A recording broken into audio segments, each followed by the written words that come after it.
If you travel with chargers at all, you can probably relate to tossing your charger in your bag and ending up with tangled cords, loose cables, and a little tech mess everywhere. If so, this is a 15-minute sewing project that you'll actually use.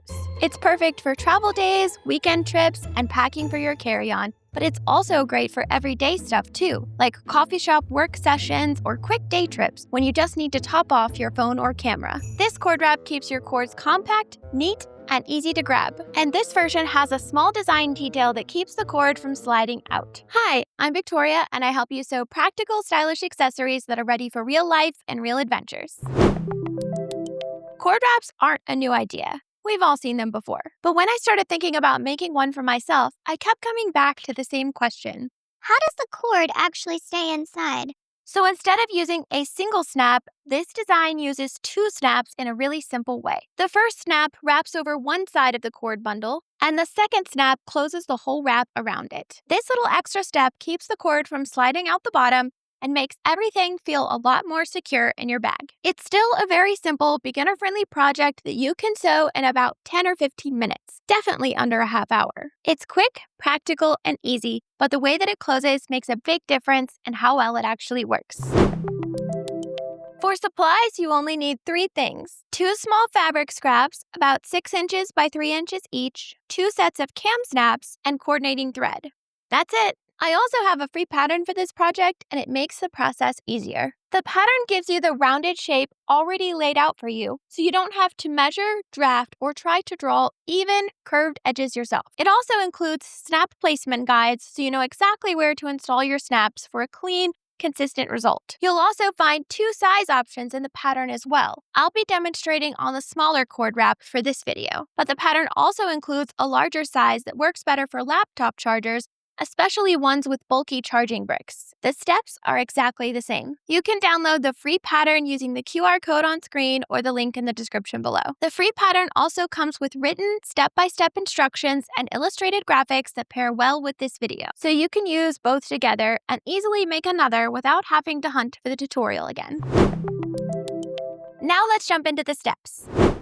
Press your fabric flat, then cut out all of your pieces using the free pattern. Place the 2 pieces right sides together. Pin around all sides, leaving a small opening along one straight edge for turning. Sew all the way around with an overedge stitch, leaving that opening unsewn. You can also use a regular straight stitch at a 1/8 inch seam allowance. I just like to use an overedge stitch so the raw edges are enclosed as I sew. Turn the piece right side out through the opening. Use a point turner tool to gently push out the seams and shape the curves so they look nice and even. Press the whole piece flat. Then fold the raw edges of the opening to the inside so they line up with the stitched edge, creating a clean, straight edge along that side. Press that fold in place and clip it closed. Top stitch around the entire piece to close the opening and help the fabric hold its shape. Try to keep your stitching as close to the edge as possible, especially over the opening, so the closure blends in cleanly and the edge looks neat and consistent all the way around. Now, before we get to the last step, if you're finding this tutorial helpful, please give it a like. It really helps the video reach more sewists who enjoy practical projects like this. And don't forget to subscribe for more functional, real-life sewing projects.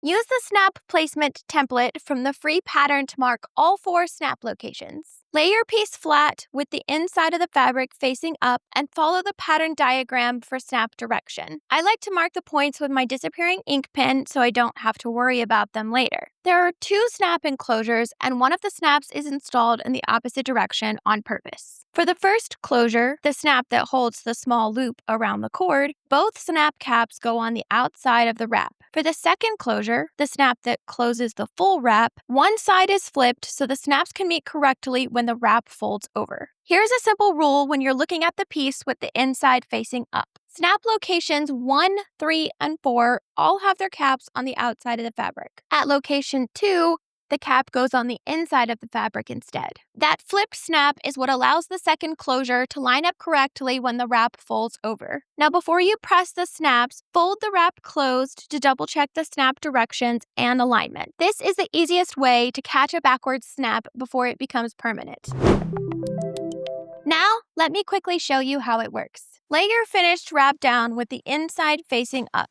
Wrap your cord into a loose loop. Take the left side of the wrap and fold it over the first loop of the cord, snapping it into the inner snap to hold the cord in place. Then take the right side of the wrap and fold it over the rest of the cord and the first flap, and snap the outer closure closed. This two-step closure is what keeps the cord from sliding out. You may notice that the second snap may be hard to close and can feel tight with the cord inside. But that's normal because you're snapping over a cord instead of a flat layer, and we want it to be tight so the cord stays put. Now, if you haven't grabbed your free pattern for this project yet, you can download it using the QR code on screen or the link in the description. And if you're looking for more practical sewing projects for real life, you can check out these playlists right here. Thanks for watching. Bye!